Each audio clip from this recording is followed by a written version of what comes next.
السلام علیکم۔ یہی زندگی ہے گھریلو عورتوں کی، ہم ہاؤس وائف کی، بچے پالنے والیوں کی، شوہر اور اس سے جڑے رشتہ داروں کے تعلق کو نبھانے کی۔ صبح اٹھتے ہی کام کام کام اور بس کام، رات کو تھک کر بستر پر، ایسے میں کبھی زندگی بوجھ لگتی ہے، دل نہیں لگتا کسی بھی ذمہ داری کو ادا کرنے کا۔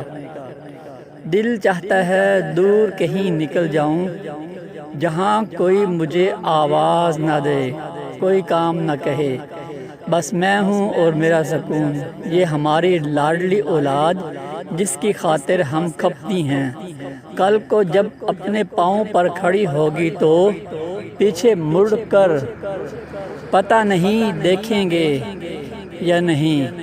یقین کریں ہم تھک جاتے ہیں سارا دن جڑے رشتوں کو راضی رکھنے میں۔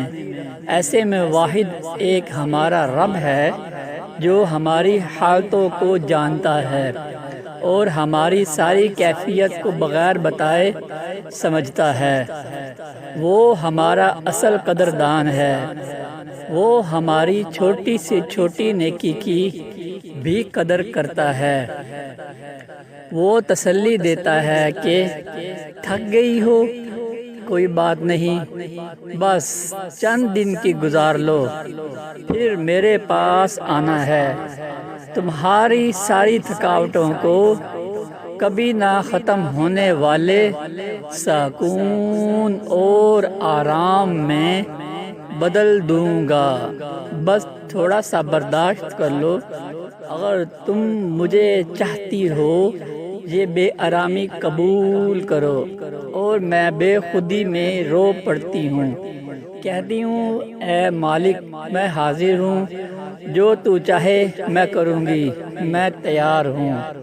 اس زندگی کی مشقتوں کو برداشت کرنے کے لیے مالک مجھے تیرے پاس جو آنا ہے، ہمیشہ کے آرام کے لیے۔ یہ زندگی کوئی گھاٹے کا سودا نہیں۔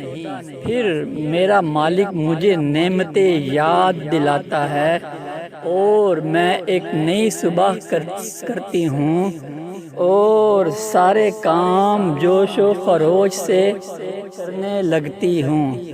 بس بہنوں، کرنا یہ ہے کہ اپنے اللہ کو بھولنا نہیں، اس کی خاطر جینا ہوگا، ورنہ زندگی مشکل ترین ہے۔